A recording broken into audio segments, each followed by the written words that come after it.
काय रे, काय झालं? कसं काय एवढं दुखी आज? ये रे, तू खुश मस्त राहतो. आज कसं काय एवढं दुखी? काय नाही रे बाबा. काल नाही एका मित्राची गाडी नेली. मी गाडी नाही का माझ्याकडून गाडीचे टायर स्लिप झाल्यामुळे जशी पडली ती.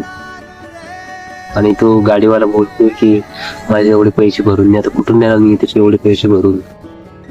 उगाच असं आहे ना भावा, तुला सांगू का? काय गरज ही प्रत्येकाला असते, विषय ना फक्त वेळेचा असतो. हा, तर काय माहितीये का, पैसा ना हा बोलायला लावतो आणि परिस्थिती ऐकायला लावतो. त्यामुळे नाही का, कोणाच्या बोलण्यावर कोणाच्या कशावर एवढं लक्ष द्यायचं नाही. जाऊ दे ना, त्याचं नुकसान झाला गेला तेवढे भरून द्यायचं आपण. हा, काय तू दुसऱ्याचं तोंडचा आहे, तू कशाला एवढं रागवत? ते स्वतःहून बोलल्या तुला नाही ना, तू कशाला एवढं? अरे तुला मेन सांगू का,